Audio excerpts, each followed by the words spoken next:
So, the 2014 budget.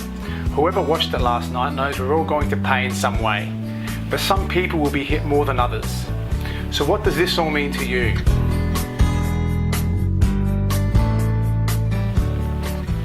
Well, all the rumours were true. From July 1, 2015, you will have to pay a $7 patient contribution fee each time you visit your GP, as well as out-of-hospital charges such as X-rays and MRIs. Concession card patients and kids under 16 will only have to pay the contribution for their first 10 visits.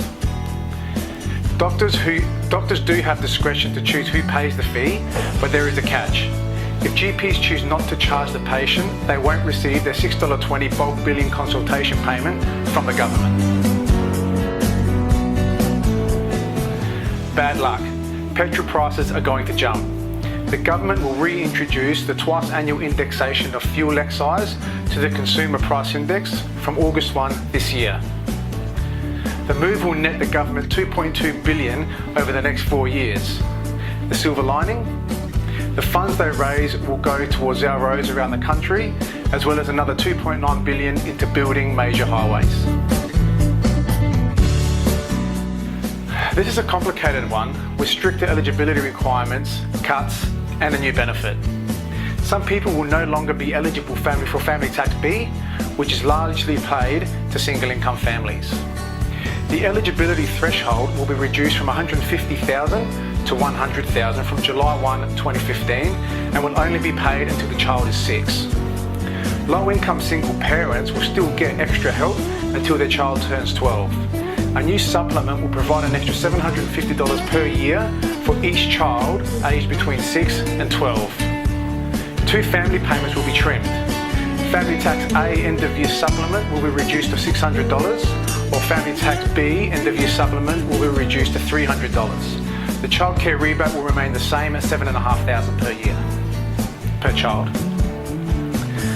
And finally, families receiving Family Tax A, the maximum income threshold before losing any of your base rate is now capped at $94,316, no matter how many kids you have.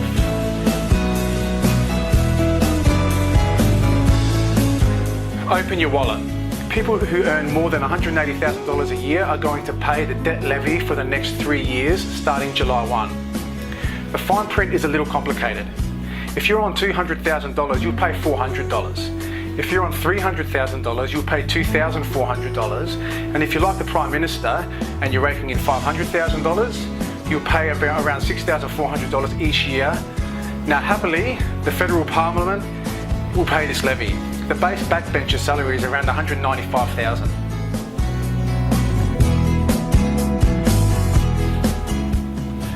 Hold your horses, at least until July 1 next year.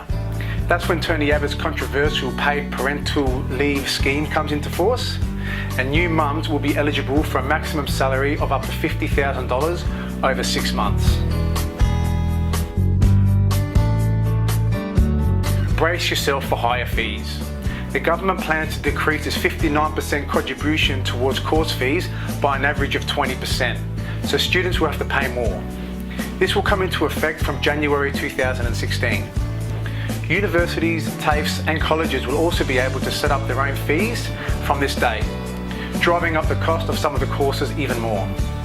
Now, there is a catch. Universities will have to contribute $1 out of every 5 of the additional revenue to the new Commonwealth Scholarship Scheme, which helps students who are disadvantaged.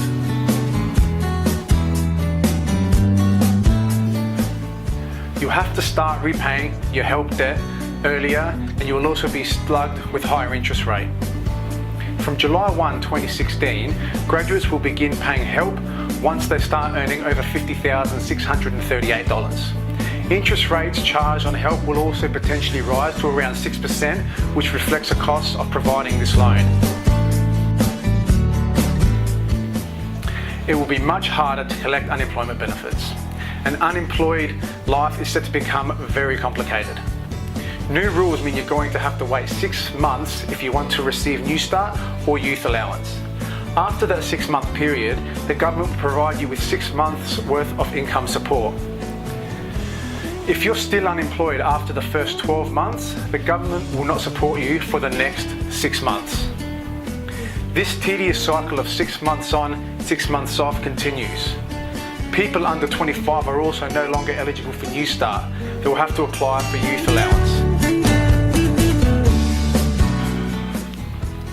You will not be eligible to receive the pension until you turn 70. The pension age will rise to 70 in 2035, as foreshadowed by the government.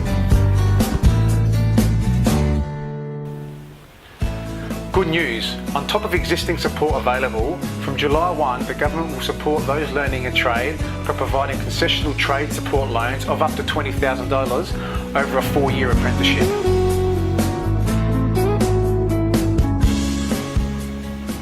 Nothing much will change in the next 3 years, but if you're looking for an increase in the pension payment, you're out of luck. Any rises will now be pegged at inflation. In 3 years' time, the income threshold test will change significantly. From September 2017, the government will reset the deeming thresholds from $46,600 to $30,000 for singles and $77,400 to $50,000 for couples. Well, their pay has finally been frozen for 1 year. Apparently, this will save the public around $2 million. It's not like they don't already have a substantial income. A federal backbencher's base salary is $195,000 as mentioned earlier. Ministers earn much more and the PM rakes in more than $500,000. The Gold Pass, which is a controversial scheme which gives very experienced parliamentarians 25 free return domestic flights, which is business class. Thankfully, that will be abolished. Thank you, I'm Yannis Simopoulos, and I hope you have a great rest of the year.